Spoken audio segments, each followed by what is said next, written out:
Bueno, continuamos dándole la bienvenida a Zenobio Saldivia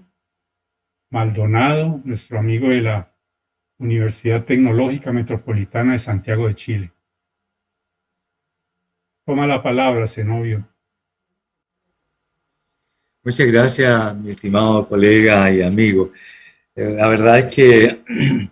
en primer término, yo agradezco de manera muy sincera y muy cordial la gentil invitación que han hecho ustedes, los organizadores,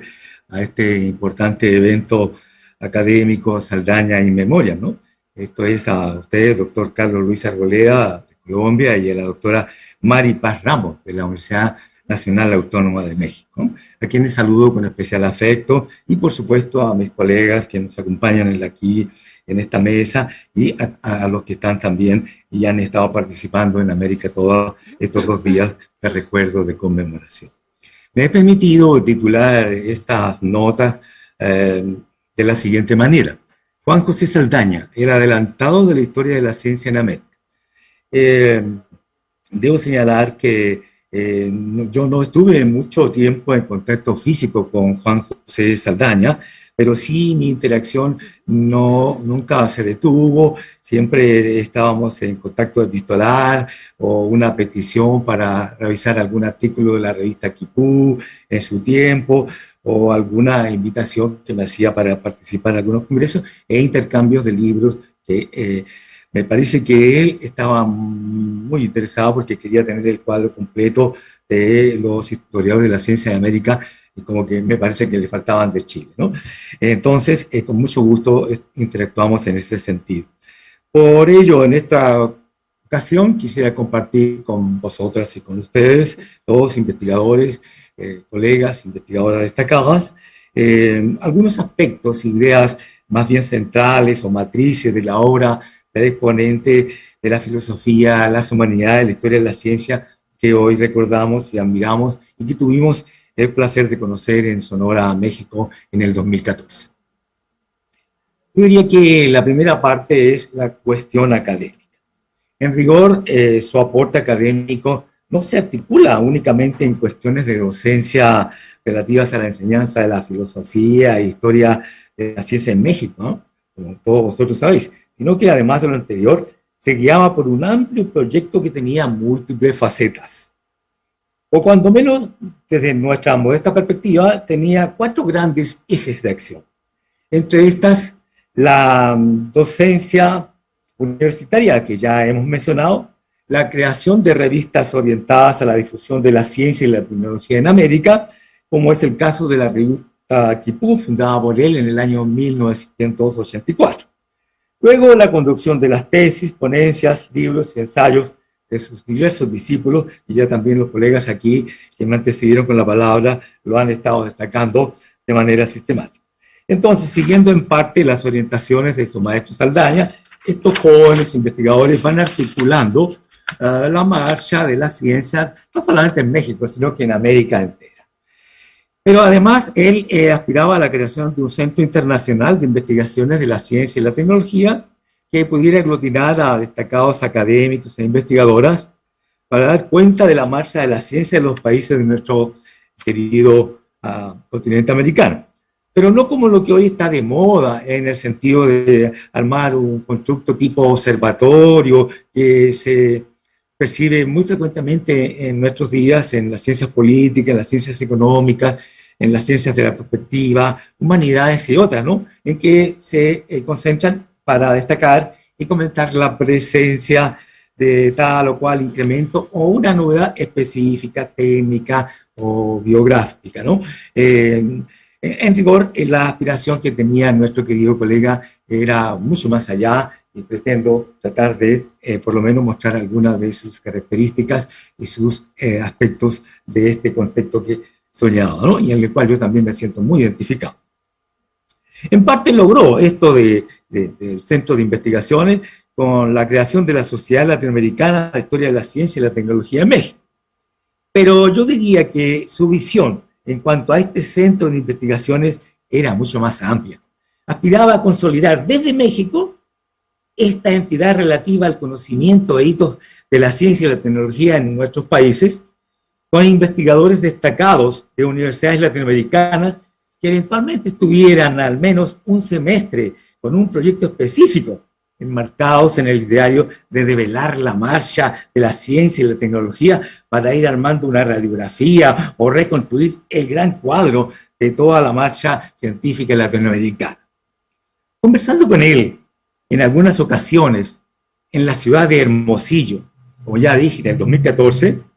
me pareció que lo que él aspiraba, por cierto, no lo dijo directamente, pero mutatis mutandis,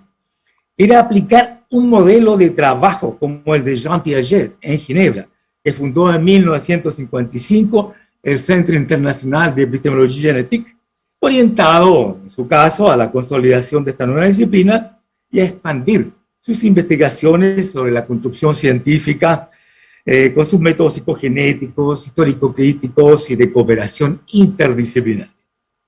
Y en el caso del centro deseado por Saldaña, me parece que el propósito era estudiar la marcha de la ciencia y la tecnología en nuestros países, pero rescatando lo peculiar de cada proceso, el contexto social de la época y la cultura y la ideología del momento en que se articula tal o cual ciencia en tal o cual país de nuestra querida América. Como ya lo han destacado también, después de él, muchos otros colegas mexicanos y latinoamericanos. Por todo lo anterior, queda claro que nuestro recordado Juan José Saldaña, en cierta medida actuó como uno de aquellos, comillas, adelantados, cierra comillas, y preclaros militares en el Reino de Castilla que desde inicio del siglo XVI en adelante, como todos vosotros sabéis, y que no es el caso profundizar acá,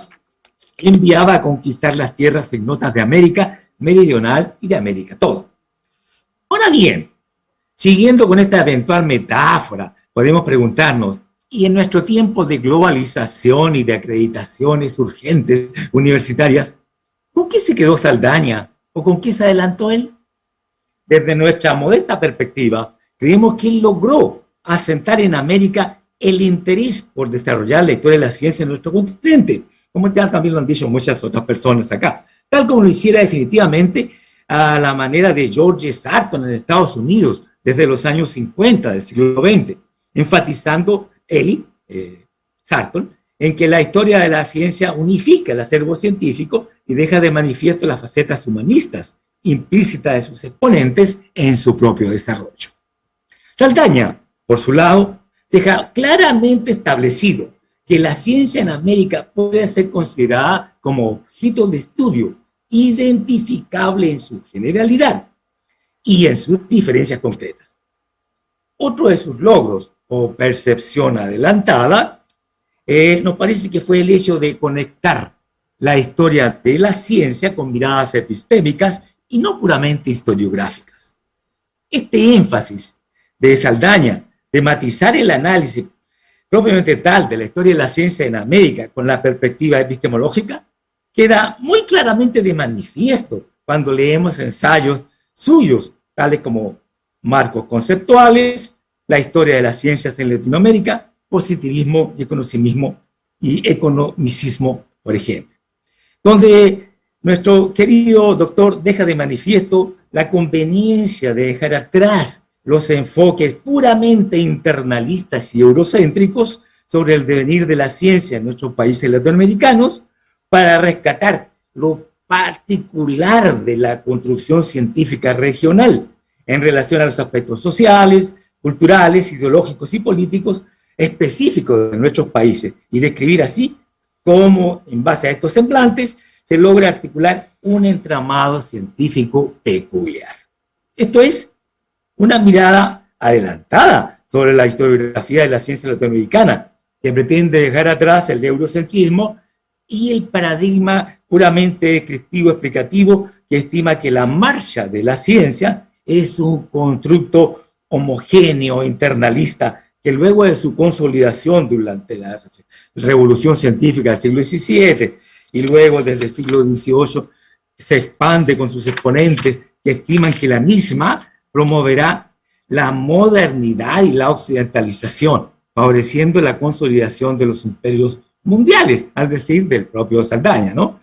sin considerar, por tanto, las particularidades, las costumbres o las identidades regionales, tal como ya después de él lo han destacado con este énfasis Saldaña, Frida Corvach, Carlos López Beltrán en el año 2008, o mi querido colega y amigo Alberto Saladino en el 2015, entre otros. Y también en conjunto con sus colaboradores, Saldaña ha dejado claramente de manifiesto que el conocimiento del pasado científico y tecnológico latinoamericano no es un mero traspaso desde Europa a nuestros países, sino que es un proceso que tiene muchos aspectos particulares que han sido fruto del contexto económico, político y social, e incluso ideológico de nuestros pueblos, tal como ya lo han destacado, por ejemplo, la investigadora Sara Aguilera Ríos, entre tantos otros.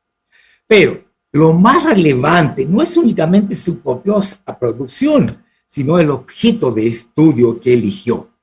para su proyecto académico. Este es el desarrollo de la ciencia en toda América, y con ello ha quedado una senda o un nicho cognitivo para continuar ese camino, que es también una manera de conocer nuestra propia identidad latinoamericana, y que este modesto servidor académico de la Universidad Tecnológica Metropolitana de Santiago de Chile también cree enmarcarse en esta línea, toda vez que ya tiene algunas contribuciones sobre distintos países, la historia de la ciencia aquí, partiendo desde Chile. En cuanto al lado humano, en rigor, como les dije, estuve solamente en términos físicos con él una semana, no podría decir con propiedad todas las facetas humanas que tiene nuestro claro y adelantado investigador y filósofo. Pero sí debo destacar que no pretendo realizar una descripción de la faceta humana de nuestro filósofo como persona. Pues estuve solo una semana con él en Hermosillo, pero me pareció un hombre muy responsable con sus ideas, muy claras sobre sus proyectos académicos cuando los conversábamos por las tardes, y lo percibí preocupado siempre de sus seres queridos, hija, familia y otros. También me consta que estuvo ahí muy preocupado, interactuando por internet con sus alumnos del programa de posgrado que él dirigía o seguía como profesor conductor de las tesis de muchos de sus doctorandos, enfatizando y estimulando para que todos estos jóvenes siguieran los temas de la ciencia y la tecnología, que era la pasión de él y seguramente de todos nosotros que hoy día nos encontramos reunidos acá. Pero, en rigor, no puedo terminar esta comunicación sin expresar un sentir desde Chile, aquí en esta Universidad Tecnológica Metropolitana en Santiago. Nosotros en esta Facultad de Humanidades tenemos una revista que se llama Telos, que tuve el honor de fundar hace 15 años y de dirigir desde entonces, y como uno de los directivos de este medio de comunicación, les informo que con mucho cariño y con un deber casi ético, nosotros nos comprometemos a poner allí en prensa para el próximo número una nota de nuestro querido doctor Juan José Saldaña, que ya está en el infinito. Muchas gracias, queridos amigos, un honor estar con ustedes.